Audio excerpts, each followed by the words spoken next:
The latest chapter got us riled up, and it has only been 58 chapters, but the author got us hooked and salivating for more, to the point of losing our minds every hiatus announcement. While waiting for chapter 59, let's do a recap of every relationship in Tears on a Withered Flower. But before we continue, if you like what we've put up so far, please like and consider subscribing so you are up to date with every episode. For those who haven't read until chapter 58, I want to preface that this video will include spoilers.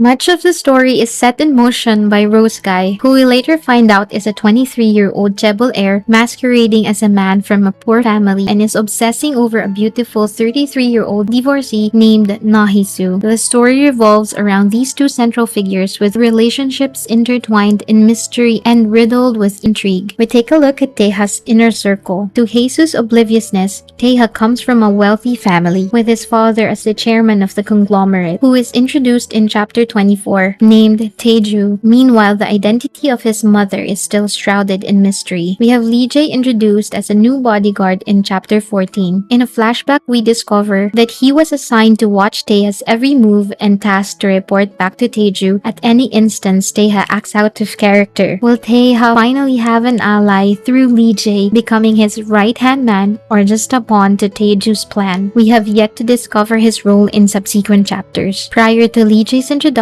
other bodyguards have assisted Tae Ha, notably in chapters 2, 9, and 10. We find out in chapter 24 that he has a half-sibling named Tae Ha, 4 years older than Tae Ha, who despises him enough to threaten his life. He came back from overseas expecting to be the next heir. A mystery woman is mentioned during the family dinner. Tae Ha's mother was also not introduced. Aside from his family, Tae Ha spends his days occasionally hanging out with Ju Dong-wook and Do Hee-ji until their fallout in chapter 23. They've known each other since high school. Ju Dong-wook likes Hee-ji, but Hee-ji has only eyes set for Tae Ha. It was later revealed she was rejected by Tae Ha during Lee Jae's flashback in chapter 51. In chapter 8, Tae Ha met with Ji-hoo to trade his Hermes shoes for his. Ji-hoo reluctantly complies. In one of the days that followed, Tae Ha was seen and approached by their former classmates, happily noting the coincidence. While substituting for Hae Soo, he meets Yena, a young girl who wants to buy Tae Ha, to which Tae Ha responds by saying he's already been sold to someone else. We have Solji, a passerby who approached Tae Ha during his date with Hae Soo in chapter 45. She tells Tae Ha she knows him, but he denies knowing her. In another flashback, Tae Ha is seen with his former classmate in an alley. She confesses to Tae Ha but rejects her as well. Solji, who approached Tae Ha in chapter 45, revealed to have connections to Tae Hee and tells him what she saw. By chapter 50, Tae Hee finds out Tae Ha has a girlfriend. Aside from Solji, Tae Hee is out partying with his friend. Going back to Lee Jae, apart from babysitting Tae Ha, during Lee Jae's time off, we find out he is dating the classmate of his ex-girlfriend in chapter 50. Over to Hae Soo's side, we find out that Hae Soo comes from an abusive household, while Kang Mchel was an orphan. Mchel approached Hae Soo, they find solace and starts to develop feelings for each other, with Mchel proposing to her. Later, they got married and almost had a baby mentioned in chapter 22. Now this is only a teaser highlighted in several chapters, but we are still in the dark on what really happened. This could have marred their relationship. During the present time, we know that they've been divorced, but chose to stay together to pay off a huge amount of debt caused by Mchel. Details of this insurmountable debt is still unknown. In order to pay off that debt, both Hae Soo and Mchel worked tirelessly, with Mchel recently getting hired at the company at the beginning of the series. Details of the company or how he got the job is still a mystery. Hae Soo, on the other hand, works 3 to 4 jobs. She starts her day as a florist at a flower shop with the owner and co-worker Hwa Jung. In the afternoon, she heads off to the barbecue restaurant as she works as a server alongside the owner and another female co-worker. She took in additional work as a receptionist at a motel and on weekends works part-time at a convenience store. We see Hae Soo juggling her time to manage all the part-time jobs. Meanwhile, Mchel sneaks his way into another woman's business. He cheats with with his co-worker Yoon Ari, who fancies him. We know little of Ari's character aside from her being well off. At the same time, Tae Ha successfully orbits Hae Soo's life. He ensures that his presence is felt and missed during the course of Hae Soo's struggles. He guarantees Hae Soo is safe, like that in chapter 6 when Tae Ha confronts the tech boss who made Hae Soo kneel in front of everyone. He also substituted for Hae Soo at the flower shop because she fainted and had a high fever after a confrontation with Mchel. In chapter 9, he books all the rooms so Hae Soo can rest and leave early. We go back to Mchel upon Ari's insistence brought her to his and Hae Soo's home in chapter 17. In the next chapter, Ari finds out about Hae Soo and storms out of the house. While Mchel was running after Ari, Hae Soo confronts him about his infidelity, which led to her to faint and collapse. In chapter 21, Ari accepts Mchel back and asked him not to return to Hae Soo's house anymore. After a few days, Mchel went back to Hae Soo's home to get a few things, laughs at the teddy bear, and taunts Hae Soo. Hae Soo kicks him out, asking him to never come back. Before we forget, let's turn to Lee Jae for a second. Taeju calls Lee Jae in chapter 50 to tell him he is going to visit. Lee Jae hurriedly cleans up Tae Ha's things, making sure Taeju won't find out about what Tae Ha has been hiding in his house. But to his surprise, Taeju notices something Lee Jae missed. By the end of chapter 51, Taeju knows Tae Ha is dating someone. We jump to chapter 53. Tae Hee was surprised to see Tae Ha in their family building, prompting him to confront Tae Ha. He then threatens Tae Ha. Later, we find out Tae Ha's visits to Hae Soo becomes less frequent. Hae Soo noticed the subtle change in perfume and clothing but doesn't outright ask about the details. Later, the anticipated face-off finally happened. Mchel went to visit their home only to find a half-naked man in the room and no Hae Soo in sight. The result was an outbreak of fisticuffs. Lee Jae breaks off the scuffle and takes Mchel out of the room. Lee Jae pretends they are the debt collectors.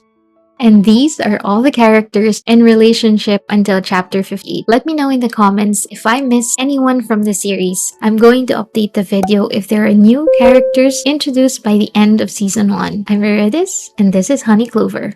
See you in the next one. At